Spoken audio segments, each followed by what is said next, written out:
AI has become essentially a ubiquitous ingredient in the recipe that almost every startup uses.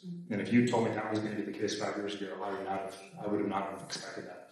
So that progress, that acceleration is a great thing because it just makes efficiency that much better. When we look at deals, if AI is not part of one of the ingredients in the recipe, that's not a disqualifier. But it's a moment of pause because the worst case scenario is that you invest in a company that doesn't have AI as part of the recipe, and then a competitor comes along 2 years later and figures out how to make that part of the recipe, and that's the worst case scenario. For this next episode, I'm thrilled to clip a short but power-packed conversation with Jack Selby of PayPal Mafia fame when we were hosting family offices in Singapore earlier this year. In 2002, after PayPal was acquired by eBay, Jack Selby and Peter Thiel co-founded the macro hedge fund Catalytic Capital Management. Jack now heads Peter's Los Angeles-based family office, Thiel Capital, from his home in Arizona, where he also runs AZVC, the venture capital firm he started in 2021. Outside of investing, Jack has an equally colorful life as an independent producer with credits in films like Memory, starring Jessica Chastain, his 3 daughters starring Elizabeth Olsen, and Bernie, starring Matthew McConaughey. Enjoy!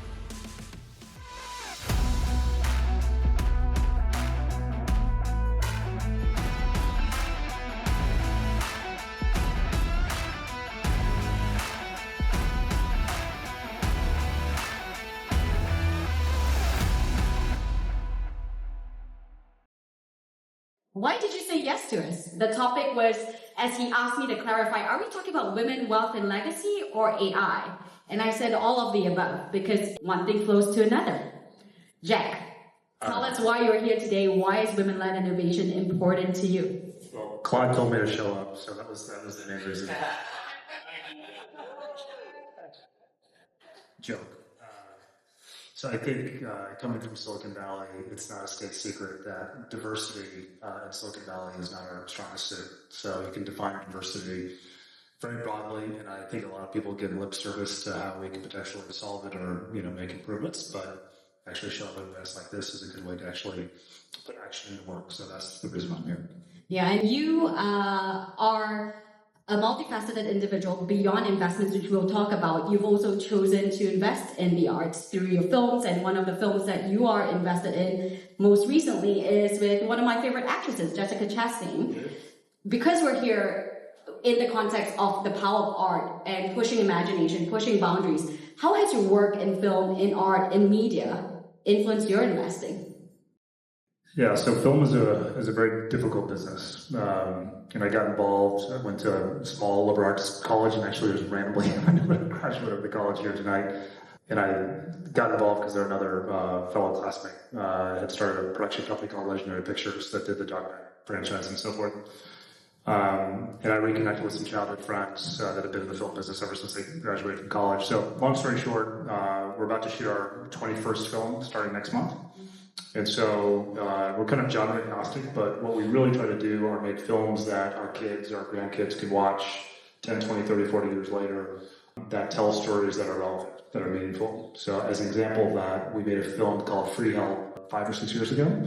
So it was based off of a short form documentary that won the Oscar. It was about a real life story in New Jersey. This is back in 2004, I believe. Lesbian couple. Julianne Moore plays a detective. Ellen Page plays a garage mechanic.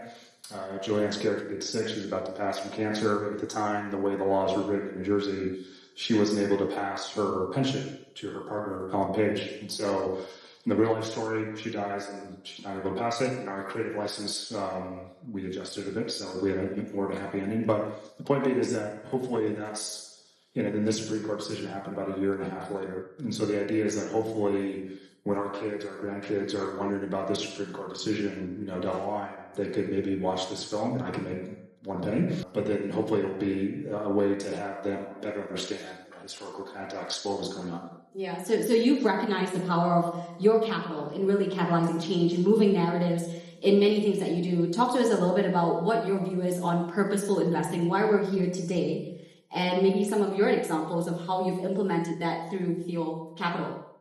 Yeah, so I think, I think in Silicon Valley, we've done a very poor job at diversity in general. But I also would say, not to make excuses, it's just kind of inertia. And so I think you'd be surprised by how many allies you would have if you just kind of raise your hand and people will engage. But again, people are so busy, and I don't think there's like some sort of agenda that are trying to exclude people of any sort of type.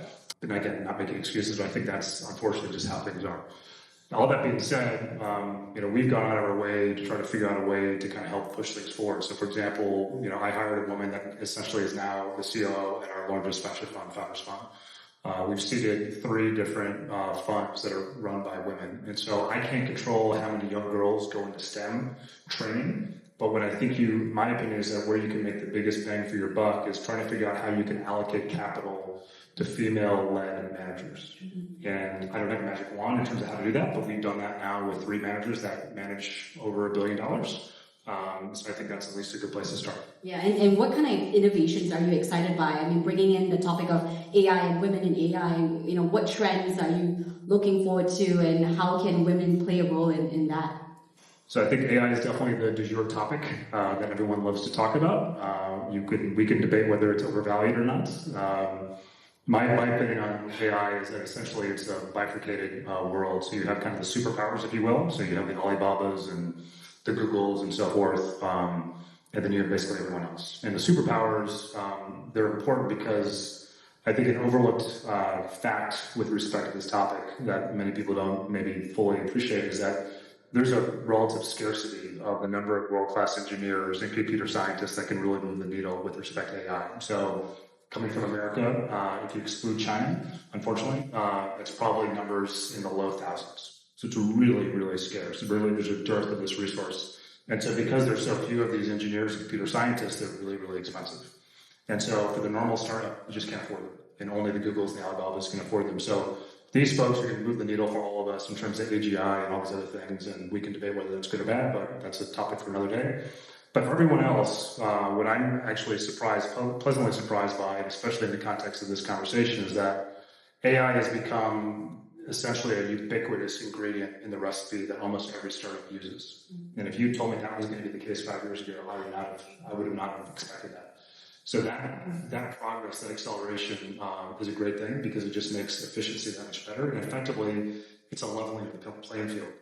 So, everyone could use this ingredient to make the process of whatever startup someone's making that much better. And so I encourage everyone to figure that out. And so as a venture capitalist, when we look at deals, if AI is not part of one of the ingredients in the recipe, that's not a disqualifier, but it's a moment of pause because the worst case scenario is that you invest in a company that doesn't have AI as part of the recipe, and then a competitor comes along 2 years later and figures out how to make that part of the recipe. And that's the worst case scenario. And talking about democratization, this is, of course, a Kickstarter before we transition over to all of you as the highlight speakers tonight.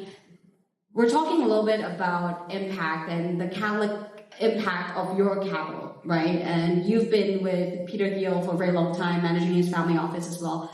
We have principals in the room that are, some of them they're inheriting, some of them are earning their potential. There is a lot that's weighing on a lot of our investors' minds today on where can we really channel the most impact and also get both profit and purpose alignment. What would you say to the family offices in the room, sort of like parting words of advice as we transition over here?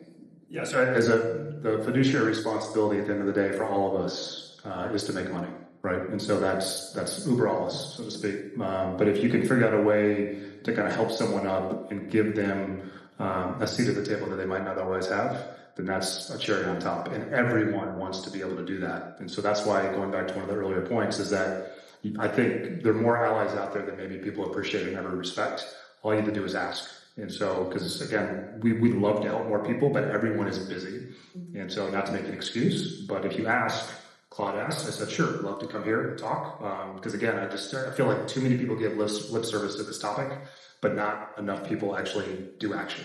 And so if you ask people, you'll be surprised by how many people show up. Yeah, and so we're asking the question here today, and this is why we've taken action actually from meeting in Stockholm. And very quickly, Lizanne, I'd like to transition over to you, Liz, because we are now taking action and bringing the conversation over to all of you and the responsibility of investing and taking it forward with all of you. So Lizanne, over to you. Thank you, Jack. Thank you, Jeff. Thank you, Sarah.